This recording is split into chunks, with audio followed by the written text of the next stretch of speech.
नमस्कार प्यारे विद्यार्थियों, आप सभी का आपके अपने YouTube channel Rajasthan study point में हार्दिक स्वागत एवं अभिनंदन। आज हम इस वीडियो के माध्यम से राजस्थान में आयोजित राजस्थान अध्यापक पात्रता परीक्षा यानी कि रीट एग्ज़ाम से रिलेटेड ये वीडियो लेकर के आपके सामने हाजिर हुए हैं, क्योंकि इस एग्ज़ाम में किसी भी अभ्यर्थी को पेपर लेके जाने की अनुमति नहीं थी, क्योंकि परीक्षा की पारदर्शिता और शुचिता बनी रहे, इसलिए सभी सेंटरों को निर्देश दिया गया था कि किसी भी स्थिति में अभ्यर्थी हैं वो पेपर साथ में लेकर ना जाएं। तो हम इस वीडियो के माध्यम से उस पेपरों में कौन से प्रश्न आए थे और उनके उत्तर क्या हो सकता है, तो उनसे रिलेटेड ये वीडियो बनाया है। और ख़ासकर ये प्रश्न है वो रीट लेवल फर्स्ट के बारे में हैं। तो चलिए इस सेशन को शुरू करें। उससे पहले आप सभी साथियों से निवेदन है कि इस वीडियो को ज़्यादा से ज़्यादा अपने मित्रों व दोस्तों तक शेयर करें, और अगर आप पहली बार चैनल से जुड़े हैं तो चैनल को सब्सक्राइब करना भी ना भूलें। तो चलिए सेशन को शुरू करते हैं। रीट लेवल फर्स्ट के पेपर में पहला प्रश्न आया था, विटामिन डी की कमी से होने वाला रोग कौन सा है। तो विटामिन डी की कमी से होने वाला रोग कौन सा है, तो इस प्रश्न का सही जवाब होने वाला है रिकेट्स। ये प्रश्न भी रीट लेवल फर्स्ट के पेपर में आया था। अगला क्वेश्चन है कि राजस्थान का राज्य पुष्प कौन सा है। राजस्थान का राज्य पुष्प कौन सा है, तो इस प्रश्न का जवाब होने वाला है रोइडे का फूल। ये टाइपिंग मिस्टेक की वजह से अलग छप गया, जबकि प्रश्न था कि राजस्थान का राज्य पुष्प कौन सा है, तो वो था रोइडे का फूल। अगला क्वेश्चन आया था, सबसे गहरी बावड़ी कौन सी है, अर्थात राजस्थान की सबसे गहरी कौन सी बावड़ी है, तो वो थी चांद की बावड़ी। चांद की बावड़ी है वो राजस्थान की सबसे गहरी बावड़ी है। अगला क्वेश्चन आया था, पांडुपोल का मेला कहाँ भरता है, मतलब राजस्थान के कौन से जिले में पांडुपोल का मेला भरा जाता है, तो इस प्रश्न का आंसर है अलवर जिला। अलवर जिले में पांडुपोल का मेला भरा जाता है। अगला क्वेश्चन था, निम्न में से कौन सी राजस्थानी भाषा है, मतलब 4 ऑप्शन दिए हुए थे, उनमें से एक राजस्थानी भाषा थी और 3 है वो राजस्थानी भाषा से संबंधित नहीं थी। तो उसमें मेवाड़ी दिया हुआ था, तो ये इस प्रश्न का सही जवाब होने वाला है। तो इस प्रश्न का सही जवाब होगा मेवाड़ी। अगला प्रश्न आया था कि निम्न में से कौन सी राजस्थानी भाषा नहीं है, अर्थात 4 ऑप्शन थे, उनमें से 3 ऑप्शनों में तो राजस्थानी भाषा से संबंधित थे ऑप्शन और एक नहीं था। तो आप इस अकॉर्डिंग देख लेना, 3 ऑप्शनों में ये भाषा थी और एक में अलग थी, तो वो आपका उत्तर होने वाला है। अगला क्वेश्चन आया था और ये मनोविज्ञान का क्वेश्चन है कि बहुबुद्धि सिद्धांत के प्रवर्तक कौन हैं, यानी कि बहुबुद्धि सिद्धांत किसने दिया था, तो वो दिया था होवर्ड गार्डनर ने। चलिए अगली स्लाइड की ओर चलें। उससे पहले आप सभी साथियों से निवेदन है कि इस वीडियो को ज़्यादा से ज़्यादा अपने मित्रों व दोस्तों तक शेयर करिए। चलिए अगली स्लाइड की ओर चलते हैं और देखते हैं कि और कौन से प्रश्न आए थे और उनके क्या उत्तर हो सकते हैं। चलिए अगला प्रश्न आया था कि राजस्थान का हरिद्वार किसे कहा जाता है। राजस्थान का हरिद्वार है वो कौन से धाम को कहा जाता है, तो राजस्थान का हरिद्वार है वो मातृकुंडिया को कहा जाता है, और ये मातृकुंडिया है वो चित्तौड़गढ़ में स्थित है। और अगला क्वेश्चन था कि दिल्ली कब राजधानी बनी। दिल्ली है वो राजस्थान भारत की राजधानी कब बनाई गई थी, तो वो थी 12 दिसंबर 1911 को दिल्ली को भारत की राजधानी बनाई थी। अगला क्वेश्चन था कि जयपुर की स्थापना कब की गई थी, मतलब सन पूछा गया था कि जयपुर की स्थापना किस सन को की गई थी, तो उसका आंसर रहने वाला है 18 नवंबर 1727 को जयपुर की स्थापना की गई थी। अगला क्वेश्चन था, केला देवी का मंदिर है वो राजस्थान के कौन से जिले में स्थित है, मतलब पूछा था कि केला देवी का मंदिर है वो राजस्थान के कौन से जिले में स्थित है, तो वो इस प्रश्न का उत्तर रहने वाला है करौली जिला। करौली जिले में केला देवी का मंदिर बना हुआ है। अगला क्वेश्चन आया था कि नील आर्मस्ट्रॉन्ग के बाद चांद पर किसने पैर रखा था, मतलब नील आर्मस्ट्रांग के बाद किसने चांद पर पैर रखा था? तो उस प्रश्न का आंसर होने वाला है बज एल्ड्रिन। बज एल्ड्रिन ने नील आर्मस्ट्रांग के बाद अपना कदम रखा था। अगला क्वेश्चन था कि राजस्थान की जनसंख्या है वो भारत की कितने प्रतिशत है? राजस्थान की जनसंख्या भारत की जनसंख्या का कितना प्रतिशत है? तो उस प्रश्न का आंसर था 5.6%।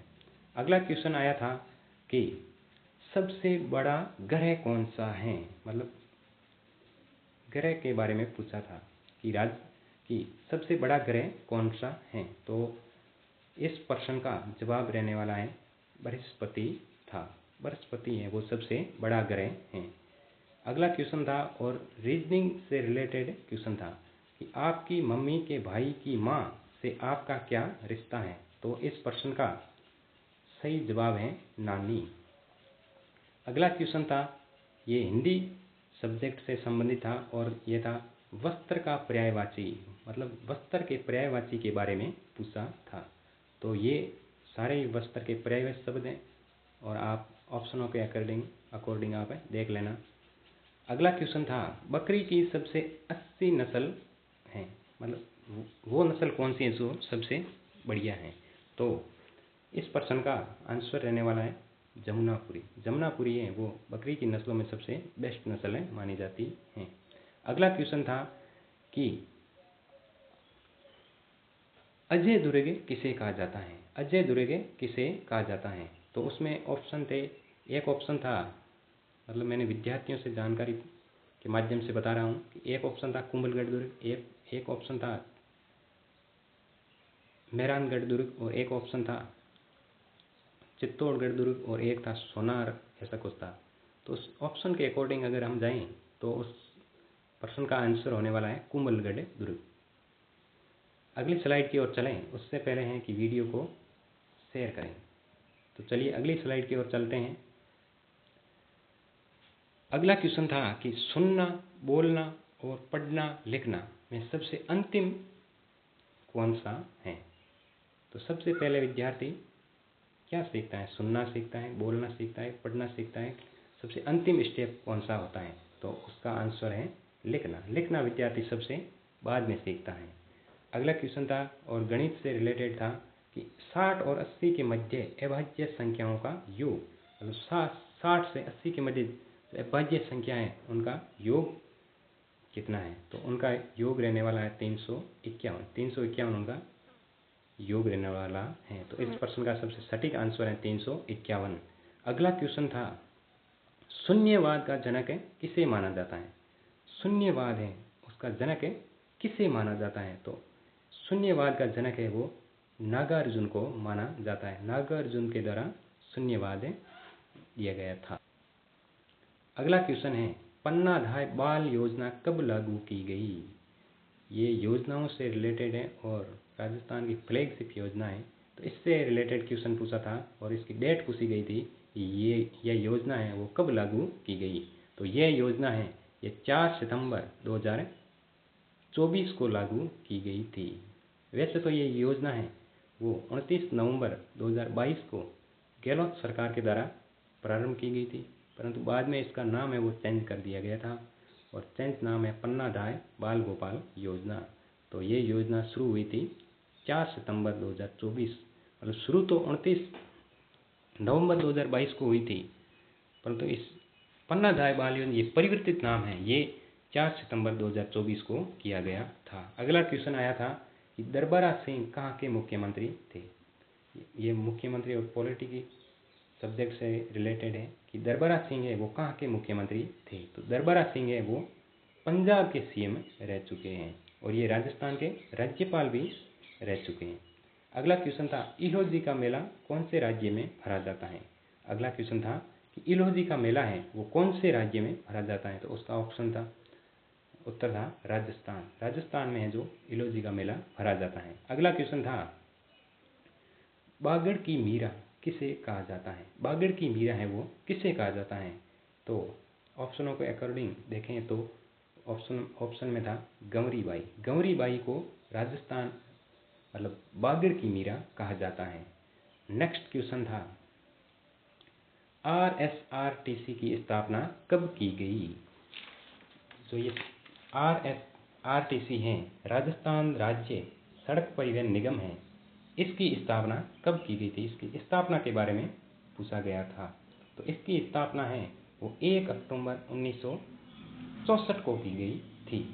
अगला क्वेश्चन था हिंदी से संबंधित है और हिंदी में भी संधि टॉपिक से आया था कि प्रत्यर्पण में कौन सी संधि है? तो प्रत्यर्पण में संधि है प्रतिधन अर्पण।